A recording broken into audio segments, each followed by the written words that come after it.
dia! Bom dia, bom dia, bom dia! Como que você está? Está bem?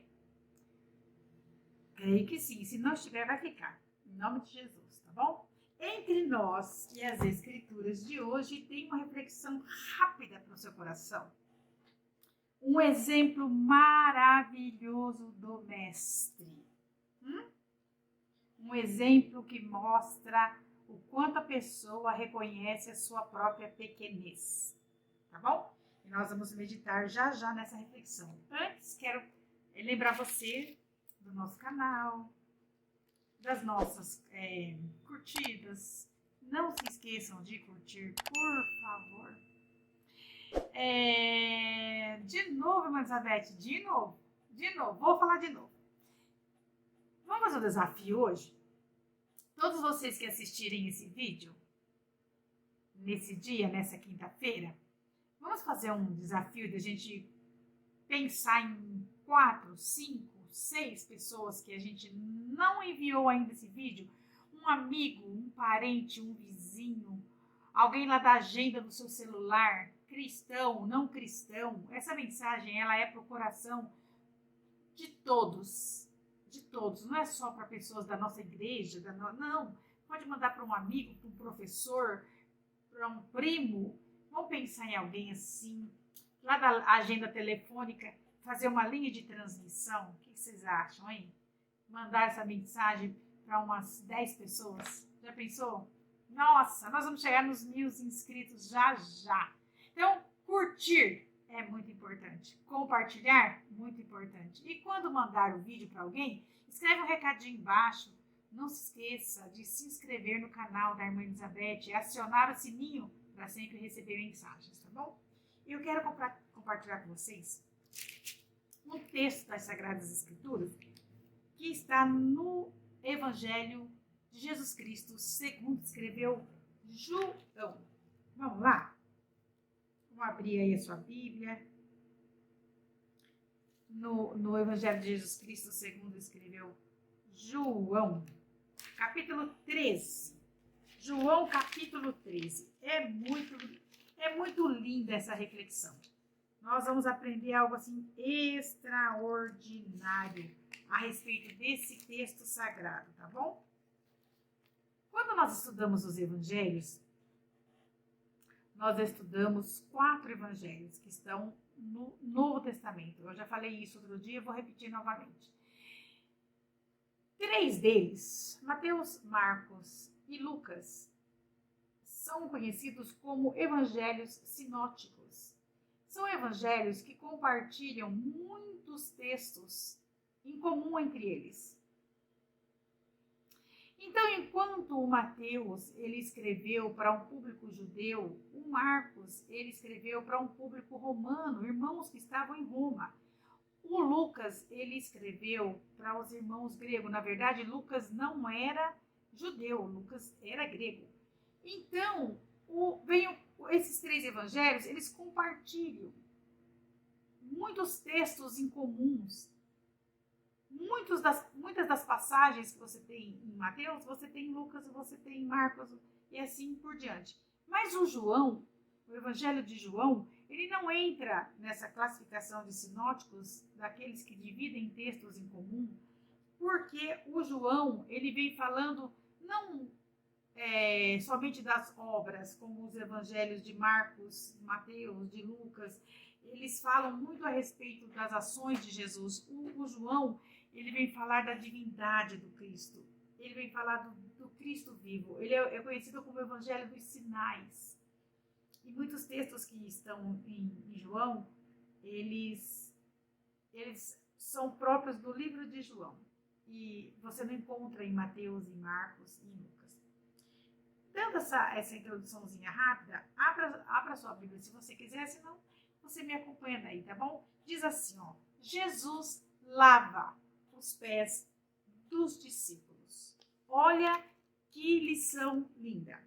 Jesus lava os pés dos discípulos. Ora, antes da festa da Páscoa, sabendo Jesus que já era chegada a sua hora, a hora de passar deste mundo para o Pai, como havia amado os seus que estavam no mundo, amou-os até o fim. E acabada a ceia, tendo já o diabo posto no coração do Judas Iscariotes, filho de Simão, que o traísse, olha aí de quem é o trabalho sobre traição, traidor. Jesus, sabendo que o Pai tinha depositado nas suas mãos todas as suas coisas, e que havia saído de Deus e que ia para Deus, levantou-se da ceia, tirou as vestes, tomando uma toalha, cingiu-se. Comportamento de escravos. Nós vamos falar sobre isso já já. E depois pôs água numa bacia e começou a lavar os pés dos discípulos e enxugar-los com a toalha com o que estava cingido. E aproximou-se, pois, Simão e Pedro, que lhe disse: Senhor, tu lava-me os pés a mim. Respondeu Jesus, olha só, respondeu Jesus: o que eu faço, não o sabes tu agora, mas tu saberás depois. Disse-lhe Pedro: nunca me lavarás os pés.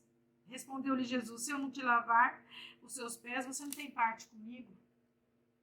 Disse-lhe então Pedro: Senhor, não só os meus pés, mas também as mãos, a cabeça. Pedro era todo exagerado, né? Disse-lhe Jesus: aquele que está lavado não necessita de lavar senão os pés, pois no mais todo está limpo. Ora, vós estáis limpos, não, mas não todos, porque bem sabia ele quem o havia de trair. Por isso disse: nem todos estáis limpos. O restante do texto, que vai até o versículo de número 20, eu vou deixar para você ler. Medita nesse texto. É muito maravilhoso, é muito importante. Esse livro do João traz textos assim extraordinários. E quando a gente medita no lavar os pés, a gente lembra de uma lição muito grande, não só de serviço, de servir outra pessoa, porque essa é a maior lição que Jesus ensinou, servir a Deus e as pessoas. Mas ele traz uma lição de humildade, ele traz uma lição de verdade. E é sobre isso que nós vamos refletir nesses 7 minutos que nos restam, ou 5. Vamos lá? Lavar os pés é um ensino de Jesus sobre serviço. Eu estou lendo aqui o texto, estou vendo a forma com que Jesus fez isso após a ceia. Bom, nos dias de Jesus, quando as pessoas elas chegavam na casa de alguém, geralmente uma pessoa de menor importância, um escravo ou mesmo uma mulher, lembra da mulher que lavou os pés de Jesus e enxugou com seus próprios cabelos? Pois é, lição de humildade isso. Então as pessoas na Palestina, eles andavam muito a pé ou de sandálias, eram estradas de terra, poeira, e quando ele chegava na casa de um convidado, a pessoa daquela casa, que habitava naquela casa de um nível mais baixo, provavelmente ou era um escravo ou era uma mulher, ele ia e lavava os pés dos convidados, como o texto está dizendo aqui. Então era normalmente um serviço de escravos ou de mulheres. Mas olha que interessante. Lavar os pés dos discípulos tem uma lição, tem lições extraordinárias para nós. Mas deixa eu parar aqui um pouquinho e contar uma experiência para vocês. Quando nós éramos pequeninas, lá para a idade de 4, 5, 6 anos, eu lembro muito bem, meu pai tinha um Fusca, e aquele Fusca andava com as portas amarradas, com arames. O assoalho, meu Deus, minha mãe colocava um tapete, mas era o que tinha. E os meus avós, meus tios, a maioria, moram, né, até hoje, em Cândido Mota, que é a nossa terra natal. De carro hoje, um carro normal, um carro aí, 1000, mas nos nossos dias, ele faz em 4 horas e meia, 5 horas essa viagem. Nós fazíamos a viagem em 8 horas com o Fusquinha. E era meu pai, minha mãe e 4 meninas, eu e minhas 3 irmãs. A Ana, que é a mais velha, eu, a Rosa e a Sônia. E nós íamos para Cândido Mota ver minhas avós. Era aquele bate-volta. Mas sabe aquele bate-volta que você faz ali no mercado e volta e já fica cansado? Você já imaginou um bate-volta de 8 horas de viagem para ir? Um dia para ficar lá e 8 horas de viagem para voltar? Para nós era uma festa, porque a gente ia para a casa da avó. E qual que era o segredo quando chegava na casa da minha avó, Clara? a avó Clara era a avó materna. A avó paterna é uma delícia. A gente lembra de muitas coisas com a avó paterna, mas essa experiência do lavar os pés, eu quero falar da minha avó materna. A avó Clara, esposa do meu avô Tomás Viegas, porque meu avô era espanhol mesmo, de nascença, veio da Espanha para o Brasil, eles tinham um costume lindo. E nós não tínhamos celular, não tínhamos telefone. Então, às vezes, nós chegávamos de madrugada lá. O carro quebrava no caminho, a bomba de gasolina esquentava. Quem já teve um Fusca sabe, esse guerreiro, vou te contar. E quando nós chegávamos lá de madrugada, a primeira coisa que a minha avó fazia ao nos receber, gente, memórias que a gente pode deixar são muito importantes. Eu não vou esquecer nunca. Eu tô vendo isso, né? Eu tô falando com vocês, eu estou vendo minha avó, meu avô, que falavam meio espanhol, meio portunhol, né? Eles recebiam a gente, a avó corria para uma caneca de alumínio que era feita com lata de leite, porque as latas de leite eram usadas para fazer canecas, e ela colocava aquela canecona de água a esquentar e pegava uma bacia de alumínio e de uma por uma, as 4, ela ia lavando os pés das 4. Não importa se os pés estavam limpos, era um costume dela, que ao chegar na casa dela, antes de você se deitar na cama, a cama que por sinal o colchão era de palha, e quando não era de palha, era um colchão de mola, que a gente queria pular a noite toda pensando que era uma cama elástica, e a avó lavava os nossos pés, enxugava com uma toalhinha branca, e não era nem toalha, era um pano de saco bem branquinho, e depois que ela enxugava os nossos pés, ela fazia uma caneca de café com leite, leite em pó que ela batia, e picava pão caseiro. Nunca faltava um pão caseiro na casa da minha avó, nem o leite em pó, nem tampouco a tubaína no quartinho de fora do quintal. Ela lavava os nossos pés, ela fazia uma caneca enorme de leite com café fresquinho, picava o pão, fazia sopinha de pão, dava para as 4, para minha mãe. Geralmente meu pai ia dormir na avó materna, que era pertinho da casa da avó materna, e aí depois da barriguinha cheia da sopinha do pão com leite, nós íamos dormir. Lavar os pés é lição de amor. Lavar os pés é reconhecer que a gente pode ser útil para alguém. Tem tanta gente soberba, tanta gente arrotando santidade, achando que o que tem é porque conseguiu, porque é bom, porque é sábia, porque é sábio, porque nada disso. Tudo é Deus, tudo é Deus, tudo é Deus. Se não for por Deus, a gente não fala, não respira, não anda, não pensa.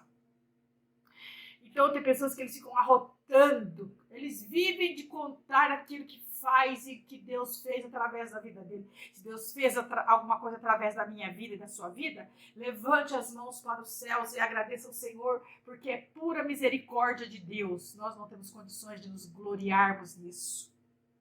Não temos. Hoje é um tal de um querer ser mais que o outro, sabe? E Jesus, sendo o próprio mestre, a pessoa mais importante daquela ceia, ele não pensou 2 vezes em dar uma lição prática para os seus discípulos, porque tem gente que fala muito sobre lições, mas não pratica nenhuma delas. Isso não tem valor nenhum. Pessoa que fala, ensina, mas quando você olha a vida dele ou dela, você não vê na vida dela o exemplo daquilo que ela está ensinando, para mim, particularmente, dá licença, não tem valor. Pode ter valor como ser humano, meu irmão em Cristo, minha irmã, pode ser quem for. Se vive uma vida de ensinos daquilo que não vive, pelo amor de Deus. Então, o cristão, ele lidera por aquilo que ele vive. Fulano é um bom líder. Por que ele é um bom líder? Ele prega bonito, ele canta bonito. Isso não é ser bom líder. Bom líder é aquela pessoa que vive, sabe? Ele não vive de histórias, ele vive de exemplos de vida. Isso é maravilhoso. Então, eu quero concluir aqui essa reflexão, lembrando que esse ensino de Jesus lavar os pés dos discípulos é um ensino sobre serviço, é um ensino sobre humildade. E humildade é qualidade de quem teme a Deus. Humildade é qualidade, é comportamento que Jesus deixou, por exemplo, e eu devo seguir. Ser humilde não é ser fraco. Ser humilde não é ser uma pessoa que anda de qualquer jeito. Não, ser humilde também não é sinônimo de fraqueza. Não é, não. Lição de humildade não é lição de fraqueza nem de covardia. É lição de um comportamento de quem sabe a fé que prega, a esperança que vive. Muito lindo, né? Deixa eu ler para vocês um texto de Filipenses, capítulo 2, versículos 5 a 8. É rapidinho, tá? Filipenses, capítulo 2. Eu vou encerrar aqui com essa leitura, tá? De 5 a 8. De sorte que havia... Pode vir, Cauã. Pode vir, Dé. Minha filha chegando, gente. Meu netinho chegando. Eu acho que ele tá cochilando. De sorte que havia entre vós o mesmo sentimento que houve... Não, de sorte que haja entre vós o mesmo sentimento que houve também em Cristo Jesus, que sendo em forma de Deus, não teve por usurpação ser igual a Deus, mas aniquilou-se a si mesmo, tomando a forma de servo, fazendo-se semelhante a homens, e achado na forma de homem, humilhou-se a si mesmo, sendo obediente até a morte de cruz. Isso é lição de humildade. Isso é lição de humildade. Pessoas humildes, pode deixar ele chorar, não tem problema. Vem, vovó. Olha aqui, gente, olha quem chegou. Pessoas humildes respeitam outras pessoas. Humildade é viver na verdade. É olhar para todos os dias para a própria pequenez e saber que tudo que temos, que somos, vem do Senhor. Humildade não precisa tocar trombeta para se dizer que você é humilde. Eu sou humilde. Você não precisa falar que é humilde. Mostre que você é humilde, que eu sou humilde com as ações. Eu estou falando você e eu, mas o certo seria falar uma pessoa humilde, né? Não é legal falar você e eu, né? Eu até assim, porque eu estou falando de mim. Mas uma pessoa humilde não precisa tocar trombeta. Ela não precisa, não. Ela precisa se autopromover. Não. A pessoa que é humilde não sai falando para os quatro ventos o que faz ou deixa de fazer. Não precisa disso. Humildade é viver a verdade sobre si mesmo. Humildade é ser honesto consigo mesmo e com os outros. Humildade é um sinal de maturidade. Estou terminando. Quando eu me aceito, quando eu me valorizo, meu modo de me relacionar com as pessoas é diferente, tá? Então, pessoas humildes, elas querem melhorar a si mesmas, elas não querem melhorar a vida dos outros. Elas melhoram a si mesmas e assim elas contagiam outras pessoas. Que Deus te abençoe, que você seja grato e grata ao Senhor, porque também uma das características de um humilde é a gratidão, tá bom? Que Jesus, essa gratidão e essa humildade que Jesus nos ensinou. Que Deus te abençoe, que Deus te ajude. Até a próxima reflexão, se Deus quiser, que o Espírito Santo de Deus nos ajude, que Ele nos mostre as verdades que precisam ser enxergadas por nós, de nós mesmos. E depois fica tudo mais fácil. Um beijo.